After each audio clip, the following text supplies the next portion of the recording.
Nessa sessão, eu irei descrever o tipo de honestidade que a comunicação não violenta nos auxilia a desenvolver. É radicalmente diferente da honestidade que muitos de nós fomos educados para usar. Qualquer um de nós tem sido educado para usar um tipo de honestidade que evolui a partir do nosso sistema de justiça, justiça retributiva, que julga se as pessoas estão certas ou erradas, se são boas ou más, sendo que se você é tido como bom, correto, faz as coisas direito, etc., você merece ser recompensado. Mas se você é mau, incorreto, etc., merece sofrer e ser punido. Na minha opinião, este tipo de honestidade, este modo de pensar, está na base da violência em nosso planeta. É uma maneira de pensar que faz da violência algo apreciável. Nós estamos interessados na comunicação não violenta em um tipo de honestidade que incentiva as pessoas a se conectarem umas às outras, fazendo da doação e da compaixão coisas inevitáveis, pois faz com que isso seja uma coisa prazerosa para as pessoas, contribuir para o bem-estar uns dos outros. Esse tipo de honestidade, basicamente, envolve dizer às pessoas o que nós estamos vivenciando, sem usar qualquer expressão que soe como crítica, e dizer à pessoa o que faria a nossa vida mais maravilhosa, dizendo o que estamos pedindo, sem que isso soe como uma ordem, mas sim como uma proposta. Por isso, vamos dar uma olhada no tipo de honestidade que envolve esse tipo de avaliação. Em primeiro lugar, é muito importante sermos capazes de fazermos observações claras às pessoas sobre quais ações delas estão satisfazendo as nossas necessidades e quais não estão. Essa é uma das coisas mais difíceis de fazer para os seres humanos, de acordo com o filósofo indiano Judge Krishnamurti, que envolve observar sem avaliar. Krishnamurti diz que essa é a forma mais elevada da inteligência humana, observar sem avaliar.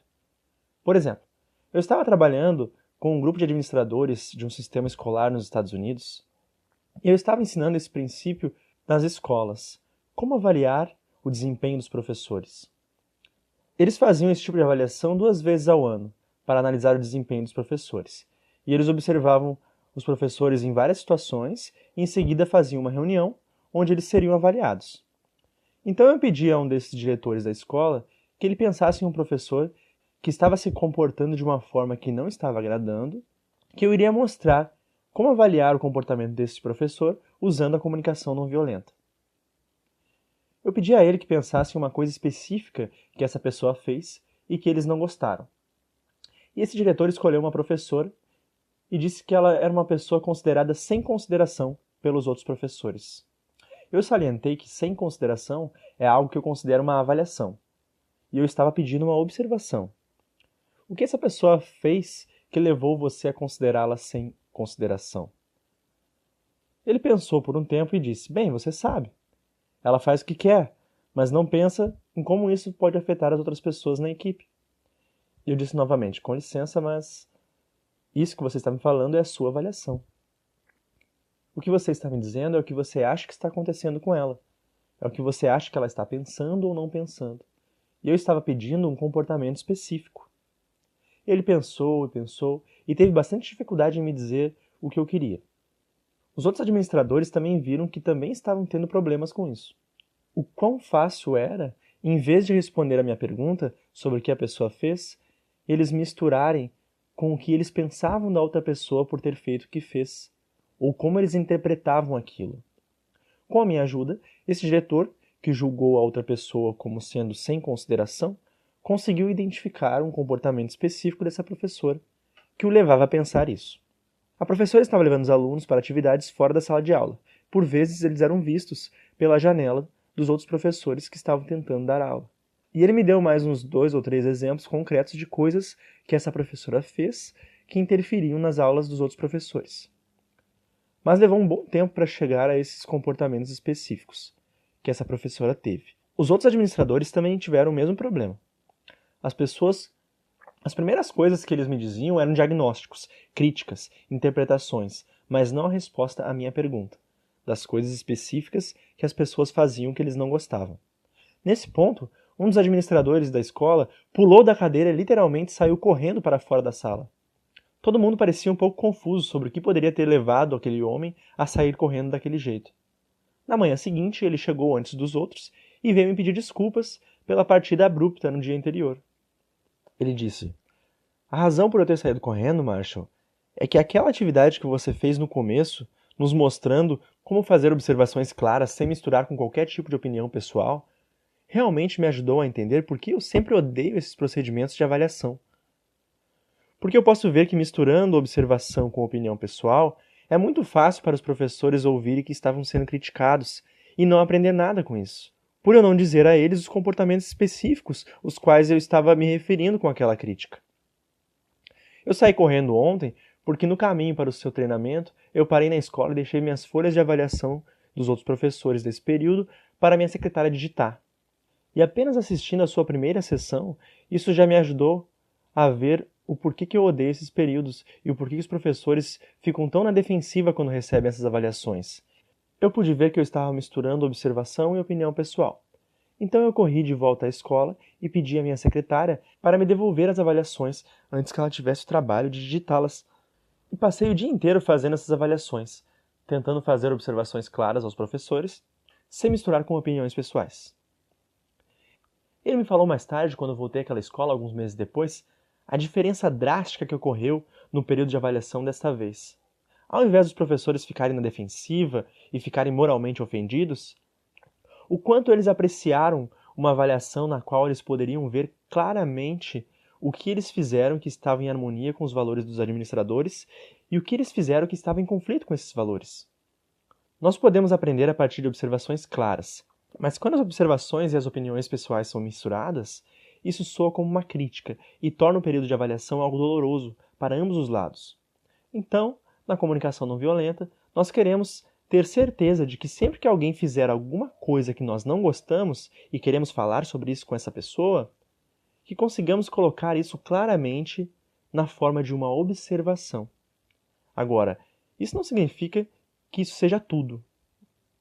A observação por si só não diz o que está vivo dentro de nós e o que estamos vivenciando. Precisamos deixar a pessoa saber como avaliamos o comportamento dela. Mas nós precisamos que essa nossa avaliação seja feita de uma forma que permita que a pessoa saiba como as nossas necessidades estão sendo afetadas por seu comportamento, sem que isso soe como uma crítica, ou um julgamento moral, ou uma reclamação, ou diagnósticos que impliquem qualquer tipo de anormalidade. Por isso, nossa avaliação precisa ser focada na vida que está dentro de nós, que para mim significa que ela precisa conter referência às nossas necessidades. Precisamos fazer com que as pessoas saibam quais necessidades nossas estão sendo atendidas e quais não estão sendo atendidas pelo seu comportamento e como nos sentimos como resultado disso. Então, quando falamos claramente às pessoas nossos sentimentos e necessidades, estamos deixando que eles saibam o que estamos vivenciando, ou o que está vivo em nós, quando eles fazem o que fazem. Isso é um tipo de avaliação baseado na vida, não uma avaliação que critica e atribui culpa. Mas esta é uma maneira muito desafiadora de avaliar, porque nenhum de nós foi educado a pensar e se comunicar desse jeito. Esse tipo de avaliação requer de nós uma alfabetização em sentimentos. Requer que sejamos alfabetizados para sermos capazes de dizer às pessoas como nos sentimos quando eles se comportam de uma determinada maneira. E muitas vezes, quando eu estou fazendo exercícios em que eu pergunto para as pessoas o que elas sentem quando alguém faz algo que elas não gostam, muitas vezes ela usa um tipo de linguagem que soa mais ou menos assim: eu sinto que isso é errado. Eu sinto que isso é errado. Então eu tento deixar claro que, pela minha definição, não é isso que eu quero dizer quando me refiro a sentir. E eles podem dizer: mas eu estou falando como eu me sinto. E eu explico que a palavra sentimento pode ser usada muitas vezes de uma maneira que não esteja remetendo a sentimentos da maneira como eu defino. Assim, sempre que você diz eu sinto que, por exemplo, eu sinto que isso é errado, eu sinto que ele está me enganando, eu sinto que eu estou começando a entender esse negócio, eu chamaria isso de um pensamento, não de um sentimento. Então muitas pessoas usam a palavra sinto como sinônimo de penso ou acho.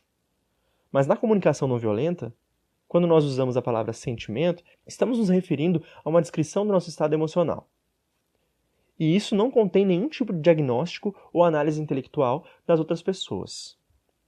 Então, em se tratando de sentimentos, eu poderia dizer, por exemplo, que eu me sinto triste, frustrado ou irritado quando as minhas necessidades não estão sendo atendidas. Mas quando as minhas necessidades estão sendo atendidas, eu me sinto alegre, eu me sinto contente, sinto prazer. Eu estudei por 21 anos, mas eu realmente não consigo lembrar de uma única vez que alguém tenha me perguntado como você está se sentindo.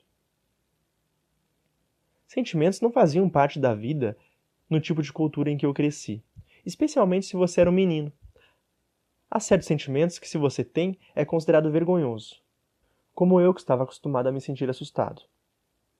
As pessoas me diziam, meninos não devem ter medo, e haviam outros sentimentos que também tinham uma conotação pesada e muito negativa. Em parte, a razão para isso é que os sentimentos são uma linguagem da vida. E as culturas em que vivemos por cerca de 10 mil anos, culturas de dominação, em que as pessoas afirmam ser superiores e terem direitos de controlar as outras pessoas, não é possível fazer bons escravos quando eles estão conectados com a vida. Logo, expressar sentimentos não era considerado uma coisa positiva de se fazer. Sentimentos estão associados com fraqueza, ser imaturo ou muito emotivo.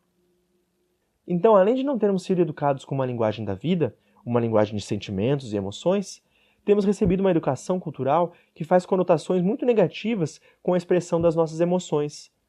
Por isso, aprendemos muito cedo na vida a encobrir as nossas emoções e escondê-las.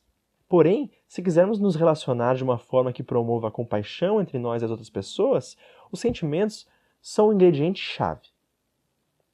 Assim, na comunicação não violenta, a honestidade consiste em falar às pessoas o que elas estão fazendo claramente sobre a forma de uma observação, e depois avaliá-las com base nos nossos sentimentos e necessidades. Eu acabei de descrever o que eu quis dizer por sentimentos. Em seguida, precisamos conectar esses sentimentos às nossas necessidades, pois a comunicação não violenta é baseada na consciência que os sentimentos são manifestações do que está acontecendo com as nossas necessidades. Se as nossas necessidades estão sendo atendidas, temos sentimentos prazerosos. Se as nossas necessidades não estão sendo atendidas, nós temos sentimentos desagradáveis. Essa é a maneira pela qual a Mãe Natureza nos auxilia a julgar o ambiente no qual estamos, para saber se aquilo está acontecendo, está servindo ou colaborando com a nossa vida ou não. Para entendermos isso como uma analogia, podemos pensar que se estamos ingerindo alimentos que não são bons para a nossa saúde, nosso organismo responde com sensações desagradáveis. Mas quando estamos nos sentindo bem, com saúde, fortes, etc., nossos sentimentos nos dizem que as nossas necessidades de alimentação foram bem atendidas. Sentimentos dolorosos ou desagradáveis nos dizem que as nossas necessidades não estão sendo atendidas. Sentimentos prazerosos ou agradáveis nos dizem que elas estão sendo atendidas. Mas a parte mais importante da honestidade na comunicação não violenta é a nossa capacidade de esclarecer o que está acontecendo com as nossas necessidades em um determinado momento. Então nós dizemos o que a outra pessoa fez e como nos sentimos sobre isso, mas a parte central da avaliação é relacionar os nossos sentimentos com as nossas necessidades. E isso requer uma consciência de necessidade e uma alfabetização em necessidades, que não é tão fácil de se desenvolver, porque, mais uma vez, o sistema em que temos vivido por muito tempo exige que sejamos educados de uma maneira que não estamos conectados às nossas necessidades. Não se fazem bons escravos às autoridades se eles estão vivos. E as nossas necessidades são a vida dentro de nós. É o que realmente interessa daquilo que estamos vivenciando. Além de não sermos educados para falar das nossas necessidades e ter um vocabulário rico e uma alfabetização para falar sobre elas, sofremos muita influência da cultura que faz com que seja vergonhoso ter necessidades. No trabalho em que eu tenho feito ao redor do mundo nos últimos 40 anos, muitas e muitas mulheres dizem que têm dificuldades em expressar as suas necessidades. Elas foram ensinadas que as mulheres amorosas não têm nenhuma necessidade, que elas devem sacrificar todas as suas necessidades pela família. Os homens também me dizem o quão difícil é para eles expressarem as suas necessidades. Como eles foram ensinados que homens valentes e corajosos não têm necessidades. Eles estão dispostos a sacrificarem as suas vidas pelo rei ou pela bandeira. Assim fomos educados de um modo que nos desconecta com a vida, que nos desconecta com as nossas necessidades. Em vez de termos como referência uma linguagem de vida para fazermos nossas avaliações, Nós fomos ensinados a avaliar as outras pessoas em termos de certo e errado, bom e mal, através de críticas, reclamações e condenações. Em nossos treinamentos, sugerimos que as pessoas se certifiquem de que aprenderam a serem honestas, sem nenhum tipo de atribuição de culpa, crítica, reclamação e julgamento, do tipo que levam as pessoas a interpretar o que elas estão fazendo como ruim ou errado. E quando eu digo isso, muitas pessoas ficam confusas e chateadas, pois suas vidas inteiras foram baseadas na linguagem do bom, mal, certo, errado, que reduzem tudo ao modo de como você é julgado pelas autoridades. E se você é julgado como uma pessoa boa, você é recompensado. Se for uma pessoa má, é punido. Com todo um sistema religioso que crê em um Deus que julga as pessoas como boas, más, certas ou erradas, e quando são bons o suficiente, quando morrem vão para o céu, viver o prazer eterno. Mas se são maus, quando morrem vão para o inferno, passar o resto da eternidade queimando, pagando pelos seus pecados. Então toda a nossa estrutura de conhecimento, nossa forma de pensar, é baseada num sistema de críticas, atribuições de culpa, julgamento, e ficamos desconectados das nossas necessidades. Eu estava falando sobre isso em Roma, na Itália, com um grupo de 80 professores de escolas católicas. Eram todos padres ou freiras. No primeiro dia, passamos muito tempo nesse assunto, de como ser honesto sem criticar as pessoas em termos de certo ou errado. E no segundo dia, pela manhã, quando eu cheguei, vários deles estavam esperando por mim. Eles disseram que ficaram muito chateados com o que ouviram eu dizer no dia anterior. Uma das freiras me disse: "Você destruiu tudo que eu sempre acreditei ontem." E eu disse: "Irmã, o que eu disse que teve esse efeito em você?" Ela disse: "Você disse que não devemos julgar as pessoas, que você não deve dizer se o que elas fazem é certo ou errado, e que elas podem fazer o que quiserem. Se quiserem roubar ou nos enganar, não podemos julgá-las." E eu disse: "Ah, irmã, obrigado por me dizer que foi isso que você ouviu. Eu posso ver que eu não fui claro. Porque eu não estava sugerindo que não julgamos ou avaliamos o comportamento das pessoas. Eu estava sugerindo que nós não deveríamos julgá-los de uma forma que perpetue a justiça retributiva, com base no conceito de punição e recompensa. Eu acho que é muito importante sermos honestos e avaliar e julgar com uma linguagem da vida, que diz às pessoas se as nossas necessidades estão ou não sendo atendidas pelo que elas estão fazendo. Mas é claro que isso não é fácil para as pessoas se darem conta, porque não somos encorajados a desenvolver uma linguagem da vida, uma linguagem de necessidades. Temos sido sistematicamente educados para suprimir as nossas necessidades, porque não se fazem bons escravos quando estão conectados à vida. Então, grande parte do curso da comunicação não violenta é projetado para ajudar as pessoas a desenvolverem uma consciência para tornar as pessoas alfabetizadas em relação às necessidades. Isso significa ser capaz de expressar essas necessidades aos outros, de modo que não seja interpretado como uma crítica. Como a maioria das pessoas não tem esse vocabulário, nós temos que fazer vários exercícios para que essas pessoas adquiram prática. É como aprender uma nova língua. Por isso, sugerimos que as pessoas escrevam as críticas e frases de atribuições de culpa que elas estão mais acostumadas a expressar ao longo da vida para as outras pessoas. Então, elas fazem uma lista dessas expressões. Egoísta é a palavra mais usada. Sabe de uma coisa? Você é um egoísta. Isso é um egoísmo seu. Outros dizem: isso é uma coisa estúpida, ou você não tem o direito de fazer isso.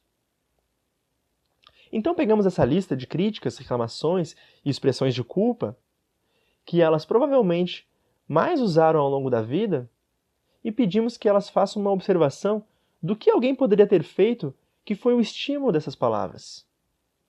E quando eles escrevem essas observações, nós ajudamos elas a ver que toda a crítica, toda a atribuição de culpa, toda a reclamação é uma expressão trágica de uma necessidade não atendida. E que podemos ser muito mais verdadeiros se dissermos qual a nossa necessidade, sem nenhuma palavra que implique culpa ou crítica. Mas isso não é fácil, porque as pessoas geralmente não têm essa linguagem de necessidade, mas esse exercício ajuda eles. Pois pegamos cada uma dessas críticas mais usadas, e quando eles pensam sobre o que poderia ter estimulado aquilo, eles traduzem a crítica em uma necessidade não atendida.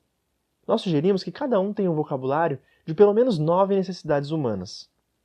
Eu escolhi o número 9 após ter lido uma pesquisa feita pelo economista Manfred Max Neef, no Chile. Todo seu sistema de economia é baseado em necessidades humanas. Manfred Max Neef e seus colegas avaliaram o sucesso de uma economia de uma forma radicalmente diferente da que fazemos nos Estados Unidos. Nos Estados Unidos, assim como no Brasil, o sucesso de uma economia depende do PIB, o seu Produto Interno Bruto, que essencialmente nos diz quanto dinheiro é feito em determinadas áreas. Este modo de sistema considera sucesso quando os ricos ficam mais ricos e os pobres ficam mais pobres. Na abordagem de Manfred Max Neef, a medida de sucesso econômico é baseada no quanto as necessidades humanas estão sendo atendidas por todas as partes da cultura.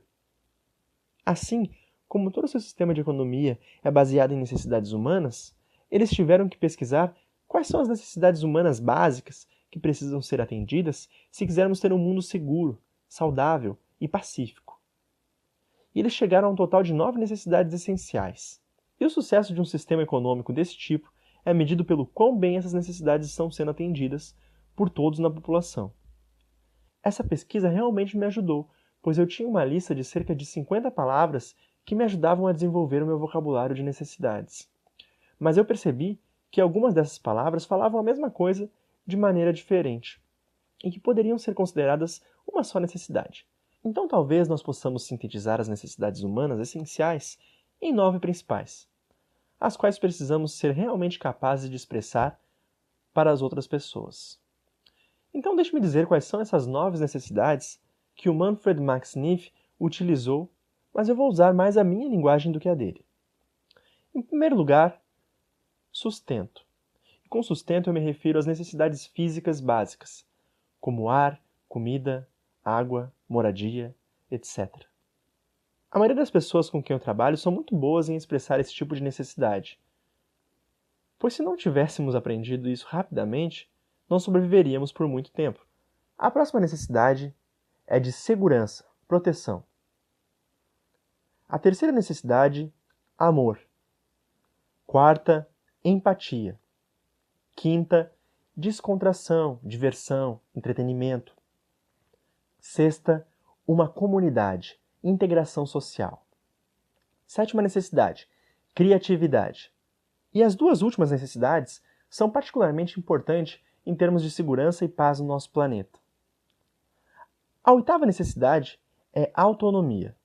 Basta abrirmos o jornal qualquer dia para vermos quantas guerras estão acontecendo em função dessa necessidade de autonomia. Nós, seres humanos, temos uma forte necessidade de escolher o nosso próprio modo de viver e não ter ninguém nos dizendo o que devemos ou não fazer. E quando alguém faz isso, acaba ameaçando uma necessidade nossa muito básica e essencial, que é da autonomia. E ela vive desde muito cedo em nós. Qualquer família que tem crianças pequenas vivencia frequentes guerras de autonomia. O pai vai e diz para a criança: "Você deve fazer isso." E a criança: "Não." E o pai diz: "Você não me ouviu? Eu falei que você deve fazer isso." E a criança: "Não." Isso é uma guerra de autonomia. A criança está ouvindo exigências. E quando ouvimos ordens, temos uma necessidade fundamental que está sendo ameaçada. A nossa necessidade de escolher o nosso próprio caminho na vida. E a nona necessidade, Viktor Frankl, um psiquiatra austríaco, descreve que talvez seja a necessidade mais importante. Importante no sentido de vivermos nossas vidas plenamente. Ele se refere a ela como uma necessidade por sentido, necessidade de propósito. E quando eu uso essa palavra, eu muitas vezes descrevo dessa forma. É a nossa necessidade de contribuir para a vida. De ver como os nossos esforços fizeram a vida das pessoas mais próspera, a vida do planeta mais próspera. Então eu recomendo que as pessoas peguem essas 9 necessidades e adaptem para o seu próprio vocabulário. Podem não ser essas palavras que eu acabei de usar, podem ser outras palavras. Procure palavras que descrevam isso da forma que faça sentido para você. Em seguida, quando você desenvolver um vocabulário de necessidades que funcione para você, então você pode ver que ele nem sempre vai funcionar para as outras pessoas com quem você está se comunicando. Por exemplo, se você tiver uma criança de 3 anos na sua casa, a palavra autonomia pode não fazer sentido para ela, mesmo que você saiba o que ela significa e que ela faça sentido para você. Mas a criança de 3 anos pode não conhecer a palavra autonomia, porém, ela tem a necessidade de autonomia. Porque todos os seres humanos têm as mesmas necessidades. É muito importante estarmos conscientes de que todos os seres humanos têm as mesmas necessidades, mesmo que nossos vocabulários para descrever essas necessidades sejam diferentes. Todos nós temos as mesmas necessidades. Para nos conectarmos realmente de modo a promover compaixão entre nós e as pessoas, precisamos ser capazes de expressar as nossas necessidades em uma linguagem que faça sentido para elas. Então pegue, por exemplo, essa lista de 9 necessidades que fazem sentido para você e tente adaptá-las para fazer sentido a uma criança de 3 anos de idade, por exemplo. E se você tiver que lidar com um grupo de jovens adolescentes, pense em como você poderia expressar isso de modo que faça sentido para eles. E se estiver trabalhando numa escola, com professores, traduza essas necessidades para uma linguagem que eles possam compreender, e assim por diante. Em outras palavras, se realmente queremos nos conectar com os seres humanos de uma maneira que nos permita apreciarmos uns aos outros e desfrutar, contribuir para o bem-estar uns dos outros, temos de ser muito alfabetizados na linguagem das necessidades. E sempre que nos percebemos querendo criticar alguém, possamos traduzir essa crítica em uma necessidade nossa não atendida. Temos muito mais chances de termos as nossas necessidades atendidas quando falamos delas do que quando dissemos às pessoas que há algo errado com elas.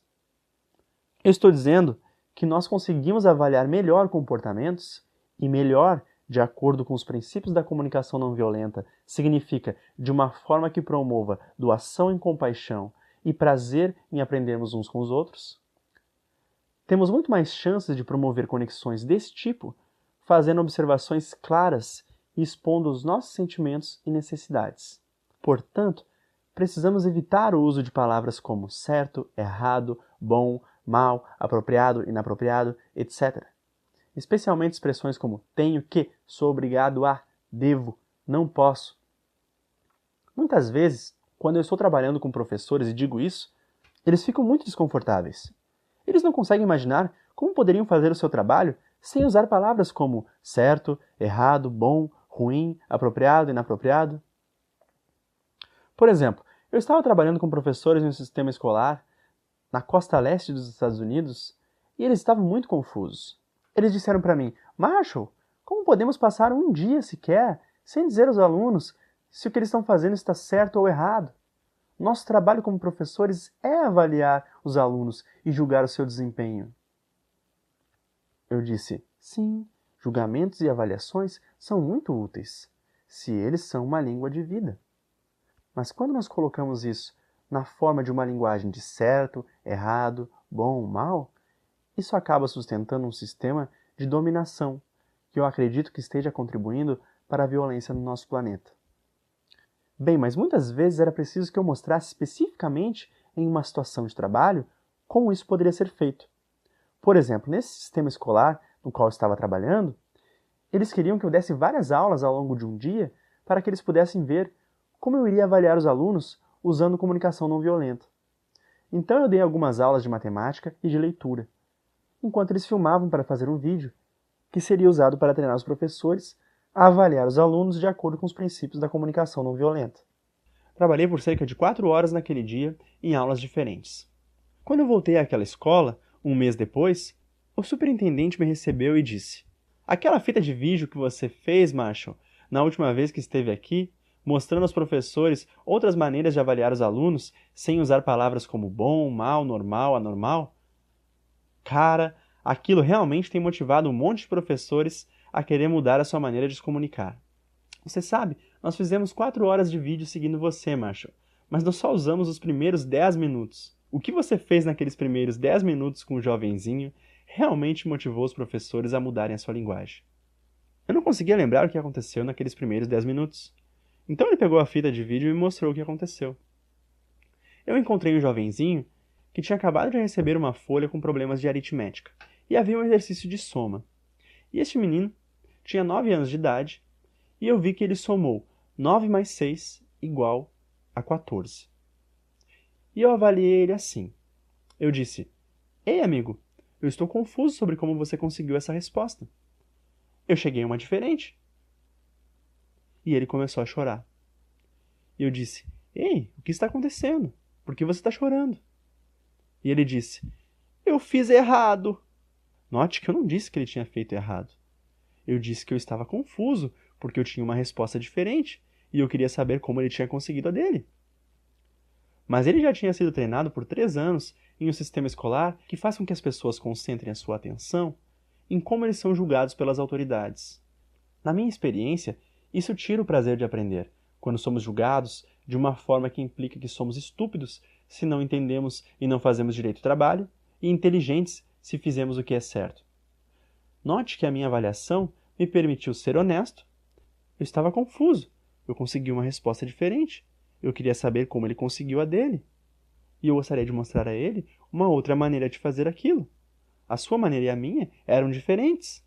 Na comunicação não violenta, além de querer avaliar sem usar críticas e atribuição de culpa, também queremos avaliar sem quaisquer elogios ou cumprimentos. Vou fazer um parênteses aqui para explicar a tradução. A palavra elogio foi traduzida do inglês da palavra praise, que está associada a um tipo de elogio em que há uma expressão de apreço. Tem como origem etimológica a palavra preço.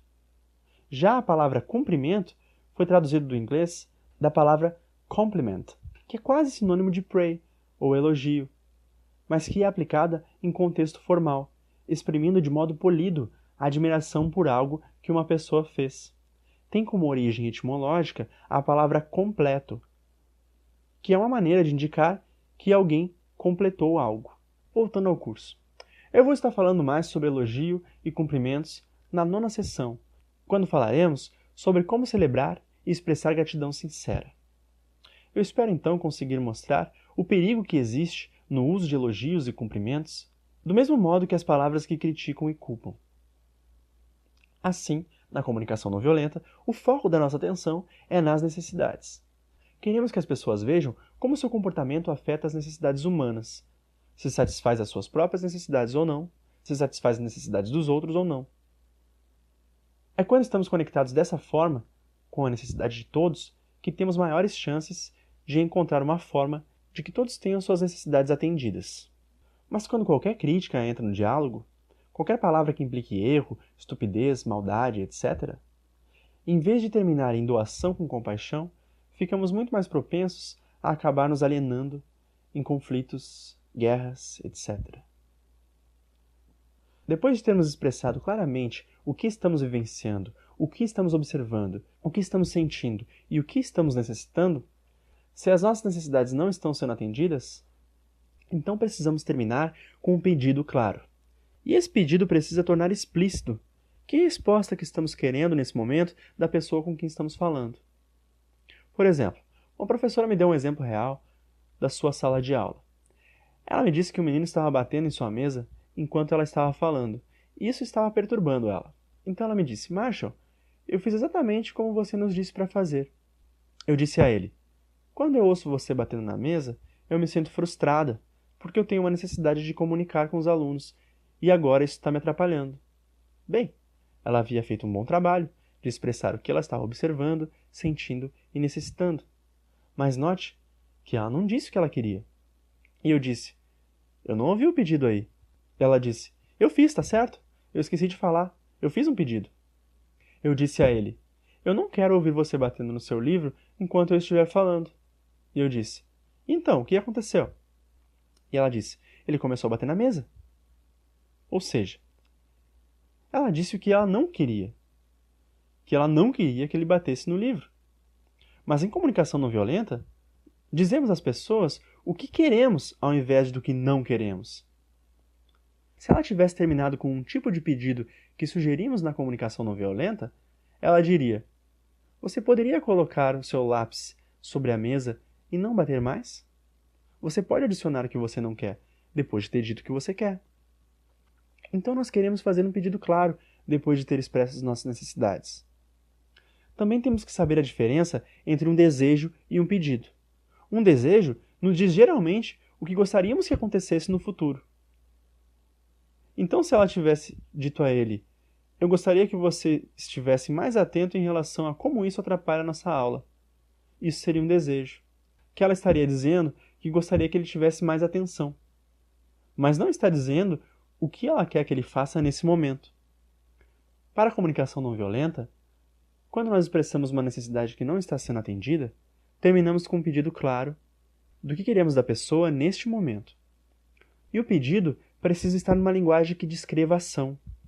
Não podemos usar uma linguagem vaga como "eu quero que você me ajude". Pode significar coisas diferentes dependendo da situação. Então, ao invés de pedir a uma pessoa "eu quero que você me ajude com esse problema", você poderia dizer, por exemplo, "eu gostaria que você me dissesse o que você acha que iria atender às minhas necessidades nessa situação". Pedir que a pessoa diga algo é muito mais específico do que pedir que ela ajude. Mas não só é importante fazermos pedidos claros em uma linguagem que descreva a ação, como também é muito importante que apresentemos esse pedido como uma proposta e não como uma ordem. Porque se as pessoas ouvem ordens, isso tira muito da alegria e do prazer de se fazer qualquer coisa. E é muito mais fácil que isso provoque resistência ao invés de cooperação.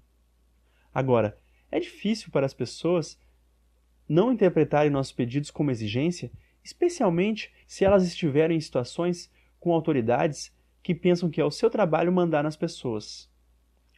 Ou mesmo pais que sabem dizer por favor, talvez até de uma maneira muito agradável, mas a criança tem uma experiência do passado que, se ela não fizesse o que o pai queria, de alguma maneira ela seria culpada ou punida. Então nós precisamos fazer nossos pedidos de uma maneira que as pessoas confiem que é uma proposta, não uma exigência. Eu fui convidado a fazer um treinamento com um grupo de 40 alunos numa escola. Esses alunos eram rotulados como social e emocionalmente inadaptados. É claro que, se tivéssemos feito o treinamento naquela escola antes, tentaríamos deixar claro sobre esse tipo de linguagem que levam a profecias autorrealizáveis. Quando você rotula alunos de uma certa maneira, em vez de obter o que você gostaria em relação a esses alunos, seus rótulos são suscetíveis de criar exatamente o que você estava diagnosticando, pois é o modo como as outras pessoas pensam delas e elas próprias pensam sobre si que cria a sua percepção de realidade. E como eu sabia que uma vez que esses alunos estavam em uma turma e sabiam que eles tinham sido rotulados como socialmente e emocionalmente inadaptados, eu poderia imaginar que ia ser um dia bastante desafiador. E começou o desafio.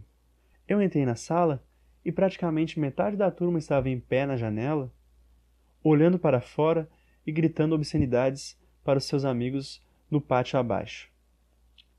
Eu tive que levantar a minha voz para ser ouvido e eu fiz um pedido. Eu disse: com licença, eu apreciaria se vocês viessem aqui e sentassem.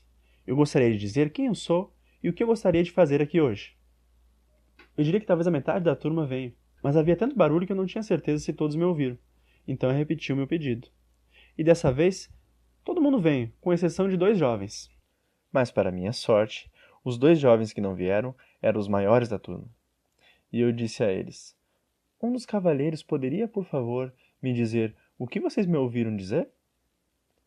E um deles respondeu: você disse que nós temos que ir aí e nos sentar.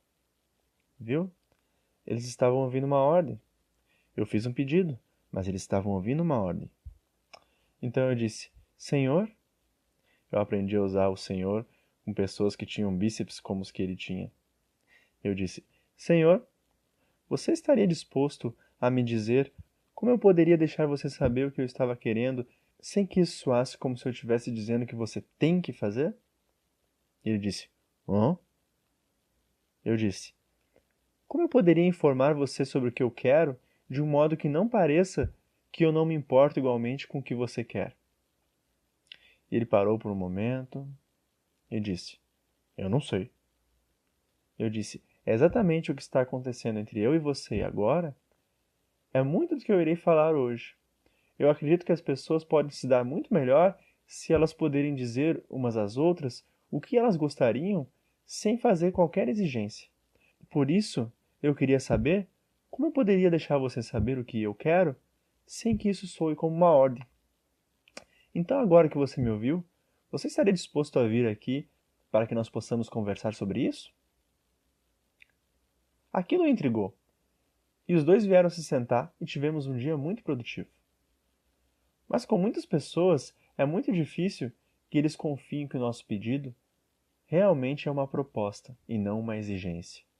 Em qualquer nível, quando as pessoas possuem memórias de que se elas não fizerem o que as outras pessoas querem, elas serão criticadas, culpadas e punidas, acaba sendo muito difícil para elas confiarem, quando alguém diz o que gostaria, que aquilo é um pedido e não uma ordem. Assim, na comunicação não violenta, dizemos o que estamos vivenciando, o que estamos observando, sentindo, necessitando. Nós fazemos pedidos claros, apresentando da melhor maneira que podemos, de um modo que as pessoas possam confiar que aquilo é um pedido e não uma ordem. Agora, algumas mensagens são realmente difíceis de dizer, mesmo quando se usa a comunicação não violenta. Mas algumas dessas mensagens é muito importante que sejamos capazes de expressar. Por exemplo, a palavra não. Como você diz não de uma forma que seja em harmonia com a comunicação não violenta? Isso requer que digamos três coisas. Primeiro, quando alguém pedir algo a você, para dizer não usando comunicação não violenta, começamos mostrando que recebemos o pedido da outra pessoa como um presente. Eles estão nos dando um presente quando nos pedem para fazer algo. Eles estão nos dando uma oportunidade de contribuir para o seu bem-estar. E como fazemos isso? Em grande parte, isso é feito não verbalmente, pelo modo como recebemos o que eles pediram. Esse comportamento não verbal, a maioria das vezes dirá à pessoa se estamos recebendo aquilo que eles estão pedindo como uma ordem, como uma crítica ou como uma proposta em forma de pedido que nos dá a oportunidade de contribuir para o seu bem-estar. Então, recebemos o que eles estão pedindo como se fosse um presente. É o primeiro passo para dizermos não. O segundo passo é estar ciente de que não é uma expressão pobre de uma necessidade.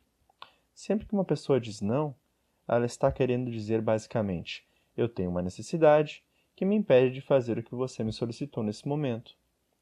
Então, para dizer não, usando a comunicação não violenta, nós dizemos a necessidade que nos impede de dizer sim. Por exemplo, se uma pessoa pergunta se estaríamos dispostos a ajudar com alguma limpeza na casa, para dizer a necessidade por trás do não, poderia ser assim. Você poderia dizer: agora eu estou realmente muito cansado e tenho uma necessidade de descansar. Assim você estará dizendo qual a necessidade você atenderá naquele momento em que a outra pessoa quer que você faça algo. O terceiro ingrediente para dizer não, usando comunicação não violenta, é procurar uma proposta que busca uma maneira de ter as necessidades de todos atendidas. Que pode soar assim, na situação em que a pessoa pede ajuda com a limpeza na casa. Depois de dizer: eu estou realmente cansado e agora eu preciso descansar. Estaria tudo bem se fizéssemos isso daqui a 30 minutos? Depois que eu pudesse descansar um pouco? Ou, você poderia perguntar a... Então poderia sugerir alguém mais da casa que eu acho que estaria disposto a ajudar. Por exemplo, você poderia perguntar para o fulano se ele pode te ajudar? Pois eu realmente gostaria de descansar um pouco agora. Portanto, as três partes para dizermos não em comunicação não violenta é, primeiro de tudo, mostrar empatia na recepção da solicitação da outra pessoa. E que eles se sintam compreendidos, que suas necessidades sejam compreendidas, assim como o seu pedido. Em segundo lugar, não dizemos não. Não dizemos não posso. Nós dizemos a necessidade que nos impede de dizer sim. E finalmente terminamos com uma proposta que procura uma maneira que todos tenham as suas necessidades atendidas. Uma outra mensagem difícil de dizer, usando a comunicação não violenta, é como podemos fazer uma pessoa saber que ela está usando mais palavras do que queremos ouvir. Como fazemos isso sem criticar? É claro, todos nós sabemos como interromper uma pessoa quando ela está usando mais palavras do que a gente quer ouvir, de uma maneira violenta. Esperamos que ela respire e então dizemos rapidamente: com licença, acabei de lembrar que a minha casa está pegando fogo. E nós saímos da conversa tão rapidamente quanto nós podemos. Ou nós mudamos para qualquer outro assunto, assim nós não temos mais que escutar sobre aquilo. Na comunicação não violenta, nós paramos a outra pessoa quando estamos ouvindo mais palavras do que gostaríamos que ela dissesse e dissemos quais as nossas necessidades. Com licença, eu estou impaciente agora porque eu tenho uma necessidade de... E em seguida dizemos qual é a nossa necessidade que não está sendo atendida pela quantidade de palavras que a pessoa está usando. E novamente nós terminamos com uma proposta que procura uma maneira de ter todas as necessidades atendidas, as nossas e a da outra pessoa também. Uma das razões para que as pessoas usem mais palavras do que queremos ouvir, é porque a pessoa não está consciente do que ela quer de volta da gente. Ela não entende o que ela mesma quer das outras pessoas. E assim ela vai falando e falando, tentando obter o que ela quer, mesmo que ela nem esteja certa do que seja isso. E eu lembro de uma amiga minha bem próxima, que muitas vezes falava por bastante tempo sobre coisas que estavam acontecendo com ela no seu trabalho. E um dia eu disse a ela: sabe, eu acho difícil te acompanhar quando eu ouço você dizendo tudo isso. E eu não tenho certeza do que você está querendo de mim. Então você poderia me dizer o que espera de mim em relação a essas coisas que você está me dizendo que aconteceram com você no trabalho? E ela pensou por um momento e disse: eu pensei que era importante dizer. E eu disse: eu estou confiante de que você pensou que isso era importante. Senão, você não diria. Mas eu não estou perguntando se você achava isso importante. Eu estou perguntando o que você espera de mim quando me diz essas coisas. E ela pensou por mais um momento e disse: eu só queria dizer, eu não espero nada de você. Eu disse: entendi, ok. Então tá tudo bem se eu ler enquanto você fala? E ela disse: se você fizer isso, eu te mato. É claro que ela sabia que eu estava brincando, quando eu disse que eu ia ler enquanto ela falava. Mas eu queria que ela visse que se você fala com as pessoas sem ter claro o que você espera delas, isso toma muita energia da conversa, deixa a gente confuso, fica difícil de saber como acompanhar a pessoa e torna a conversa menos interessante. E mais tarde, ela me disse que aquilo havia ajudado ela bastante. E ela comentou que agora entendia porque muitas pessoas não gostavam de conversar com ela. Que ela usava muito mais palavras do que ela própria gostaria de usar, mas ela simplesmente não sabia como deixar claro o que ela queria. Como resultado da nossa conversa, ela começou a se tornar mais consciente do que ela esperava das outras pessoas antes de falar qualquer coisa, e em seguida ela descobriu que poderia usar muito menos palavras para conseguir o que ela queria com maior frequência nas conversas. Essa é uma parte muito importante da comunicação não violenta. Quando formos honestos sobre o que estamos vivenciando, estarmos conscientes do que queremos de volta das pessoas. E minha previsão é de que quanto mais consciente você tiver daquilo que você espera receber de volta quando está solicitando algo ao seu ouvinte, você usa menos palavras e obtém mais compreensão deles.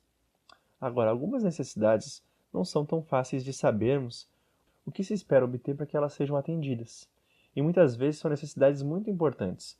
Por exemplo, eu trabalhava com um pai, seu filho de 15 anos, e esse pai não estava tendo a sua necessidade de respeito sendo atendida na relação com seu filho. Então eu disse ao pai, enquanto o filho estava sentado ao lado: o que você quer do seu filho? Ele disse: eu quero que ele me respeite.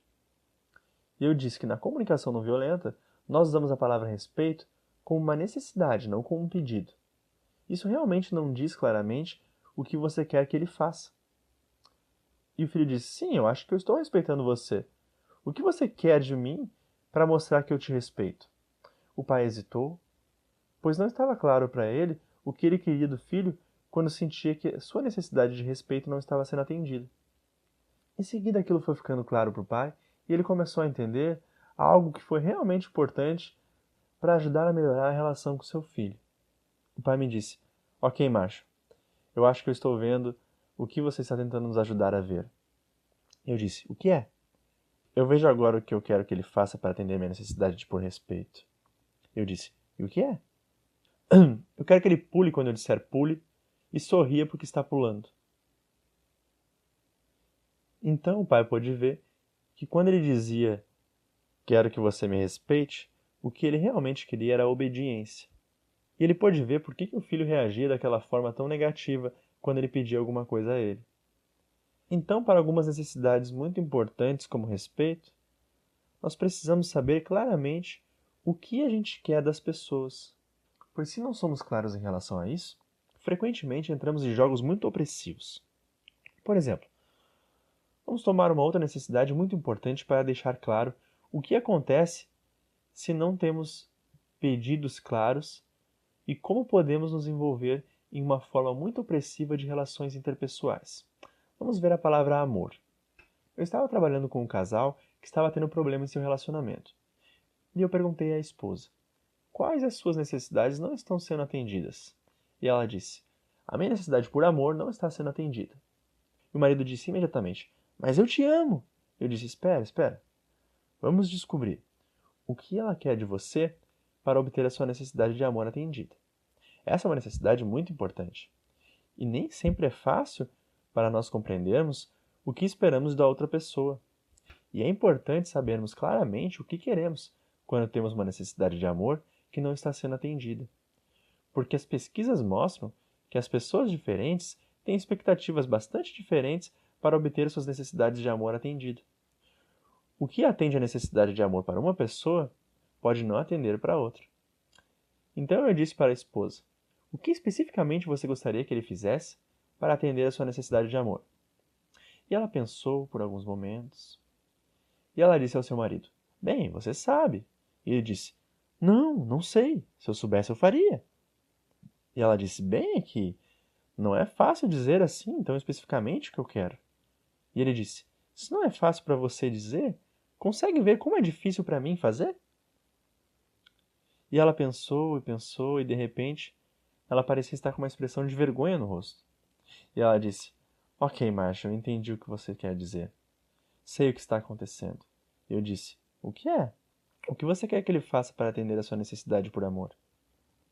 Eu quero que ele adivinhe o que eu quero, antes mesmo de eu saber o que é, e ainda quero que ele sempre faça. Isso não é algo raro. Muitos de nós temos estratégias muito destrutivas para termos nossas necessidades básicas atendidas. Estratégias que são destrutivas, pois, em primeiro lugar, por serem impossíveis de serem exercidas. E, em segundo lugar, porque elas negam as necessidades de outras pessoas e exigem que elas sejam subordinadas a nós. Por isso, é muito importante sermos capazes de dizermos exatamente o que nós queremos para satisfazer a nossa necessidade de amor. É muito importante saber o que queremos para atender às nossas necessidades de sermos compreendidos e expressar esses pedidos claramente em uma linguagem que descreva a ação. Agora, amor, muitas pessoas usam de uma maneira diferente, não como uma necessidade. Algumas pessoas usam a palavra amor para se remeter a um sentimento. Na comunicação não violenta, sugerimos usar a palavra amor unicamente como uma necessidade e não como um sentimento. Se estamos tentando expressar emoções, podemos usar outras palavras ao invés de amor para descrever o que estamos sentindo. E para tornar isso claro para as pessoas, eu vou contar uma pequena história sobre uma pessoa que pergunta ao seu parceiro: Você me ama? E o parceiro usa a comunicação não violenta. E ele sabe o quão importante é descobrir especificamente o que a pessoa entende por amor. Assim o parceiro diz. Quando você me pergunta se eu te amo, você está usando a palavra amor como um sentimento? E a pessoa diz. Sim, eu estou usando como um sentimento. E a pessoa que está usando a comunicação não violenta diz. Entendo. Então você está querendo saber se eu sinto carinho, ternura, aconchego, se eu sinto afeição por você? E a outra pessoa diz. Sim. Em seguida o parceiro diz. Bem, você sabe que as pessoas que estudam comunicação não violenta usam a palavra amor como uma necessidade, não como um sentimento. É por isso que eu precisava ter isso claro. Mas agora que eu sei que você usa a palavra amor como um sentimento, e eu posso ver o quanto isso é importante para você, eu vou fazer o meu melhor para responder honestamente. Então, por favor, pergunta de novo. E a pessoa diz. Você me ama? E a pessoa usando a comunicação não violenta diz. Quando? E a outra pessoa fica chocada e repete. Quando? E a pessoa usando comunicação não violenta diz. Sentimentos mudam a todo momento. Como eu posso responder honestamente sem um momento específico, um local específico? E a outra pessoa diz. Bem, que tal agora? E a pessoa usando a comunicação não violenta diz. Não. Mas tenta outra vez daqui a alguns minutos. Nunca se sabe. Assim, na comunicação não violenta, eu espero que essa história bem-humorada ajude você a ver o como é importante usar a palavra amor como uma necessidade.